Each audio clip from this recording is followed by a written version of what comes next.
Hello everyone, this is Aditya Anand and I am going to be talking about convergence and power series in my video. Hope you enjoy it. Let's begin.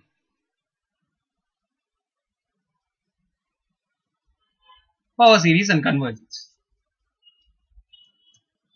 So let's look at the epsilon delta definition for a limit. What does the epsilon delta definition state? It states that if the limit of f of x as x approaches to small a is capital A, then there exists delta greater than 0 for every positive epsilon, so that whenever x is in the range a minus delta to a plus delta, this range right here, then y is in the range capital A minus epsilon to capital A plus epsilon, this range right here. Only then is capital A called the limit.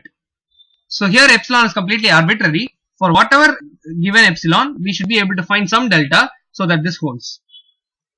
What does this mean when x goes to infinity? When x goes to infinity, the definition states we should be able to find some sufficiently large n so that whenever x is going to be greater than n, y is within a epsilon of a. That is, y should always be in the interval a minus epsilon to a plus epsilon whenever x is greater than n. If you are able to find such an n, then the limit is said to be a. The Fibonacci sequence. The Fibonacci sequence is extremely interesting. We know what it is: 1, 1, 2, 3, 5, 18, 8, 13, 21, etc. Some interesting facts are 1 and 144 are the only perfect square in this sequence. 1 and 8 are the only perfect cubes in this sequence. And we can go on listing such facts, for there are so many of them. However, do you know that the nth term of this series is given by this expression: 1 by root 5 times of 1 plus root 5 by 2 whole power n minus 1 minus root 5 by 2 whole power n. You may be surprised looking at such an expression, as you may expect the Fibonacci numbers to be, as you know that the Fibonacci numbers are integers, you may expect such an integer expression only. However, what you may think, what does this root 5 and all are doing here? And it's certainly a very good thing to think about, but if you look at this, it's not very difficult to prove by induction, and we shall also try to show this by the use of power series at the end of this video. So what is a power series? A power series is like an infinite polynomial, the coefficients being the terms of an infinite sequence. So if you have a, let's say you have a polynomial, you have a sequence like 1, 3, 5, 7, 9, the odd number sequence, then you could construct a power series using that, like 1x plus 3x cubed plus 5x power 5 plus 7x power 7 and so on until infinity. So then you would have obtained a power series corresponding to the odd number sequence. We can denote a power series as follows: the summation running from 1 to infinity of a sub n x to the n. And it's just a standard notation, and it's possible to write any power series in this form because it just involves some infinite number of powers of x, as discussed earlier. Power series are great tools as generating functions, as we shall see at the end of the video. So here it is important to remember that this a sub n is the generating sequence for this power series.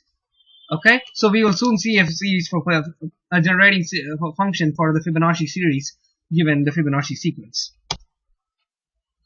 The idea of convergence. So let's consider a familiar series, the geometric series. The summation n running from 0 to infinity of x to the n. What does that equal? It equals 1 over 1 minus x when modulus of x is less than 1. Let's see what happens when modulus of x is 1 or greater than 1. If we plug in, say, x equals 1, we get 1 plus 2 plus 3 and so on until infinity. It's obviously not going to be finite. And when the series does not approach a particular value as n goes to infinity, we say that it diverges.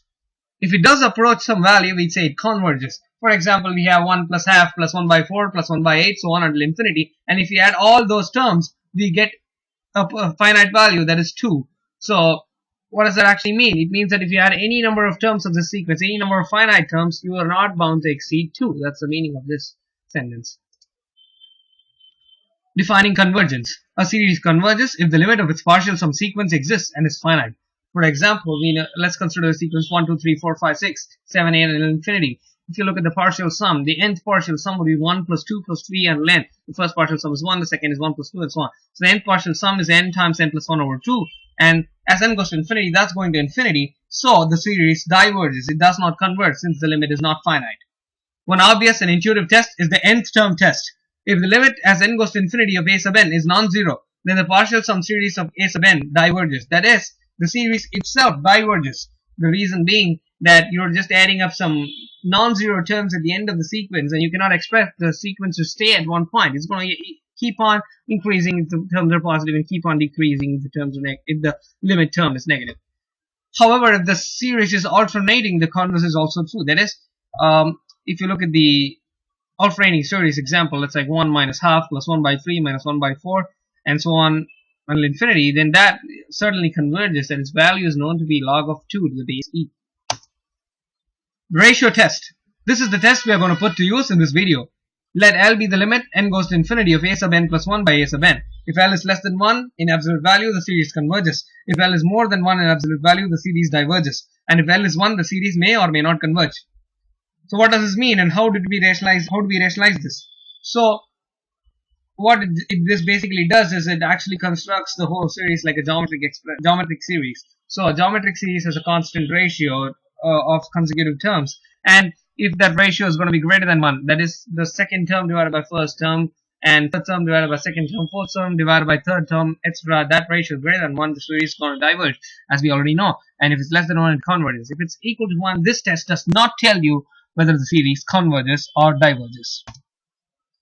An example: consider the power series for the exponential function 1 plus x squared by 2 factorial plus x cubed by 3 factorial, so on until infinity. If we were to apply the ratio test, the ratio of the n plus 1 term to the nth term would be x by n plus 1, which goes to 0 as n goes to infinity, and hence we see that the exponential function converges for all x. Things are not always so easy though. Look at the series 2 power nx times n squared plus 1 by n plus 1. Computing the ratio of the n plus 1 and n terms, we get 2 power x times n squared plus 2n plus 2 times n plus 1 by n plus 2 times n squared plus 1, leaving us with 2 power x. The series converges for x negative. But what if x equals 0? The series doesn't. This test doesn't tell you anything about that. The integral test. If f is monotonically decreasing in 1 to infinity, then the partial sum sequence summation running from 1 to infinity f of n converges if and only if the integral 1 to infinity f of x dx converges. A pictorial view would be useful. So if you look at this, all the rectangles drawn in this figure have width 1, and we can go on constructing more rectangles until infinity. And what is the height of each rectangle? It's simply the height of value of the function at that point. So if I add all these values, all the areas of these rectangles, since the width is 1, it will be the sum of the function values, and hence the value of the series itself. And since the integral is larger than from this you can see that the integral is anyway the area boundary under the curve, and that is clearly less than the area of the rectangles we are going to add up until infinity. And hence, if the integral diverges, the smaller thing diverges, the integral smaller diverges, and the series itself is bigger than the integral, and that is sure to diverge. What happens when the integral converges? We just construct a different type of rectangles now. Okay, we just keep them heights at the right endpoints, that is at 2, 3, 4 and 5 and 6 and so on until infinity. We keep on constructing rectangles. If you add the area of these rectangles, surely it would be less than the area of the integral, that is the area under the curve. So surely we can say that if the integral, the larger one, converges, then the series converges. And by the way, we would be summing up the values of f of 2, 3, 4 until infinity. So only extra term is f of 1, and f of 1 is surely just one term, and one term does not affect convergence or divergence. Let's go back to Fibonacci series to finish this lecture. Exploring the power series for Fibonacci, simply construct the power series using the Fibonacci coefficients 1, 1, 2, 3, and multiplying that by x, then by x squared. We do this just to exploit the property of the Fibonacci that series that fn equals fn minus 1 plus fn minus 2, and then subtracting this by gives us f of x times 1 minus x squared is 1, or f of x is 1 by 1 minus x squared. This is called the generating function. This is the generating function. So if you were to break this up, the denominator into two linear factors and express this as a sum of two partial fractions, then you would actually and expand those using the geometric series, you would land up at Binet's formula, what we set out to derive initially. So that's it about convergence in this video. I hope you all enjoyed it.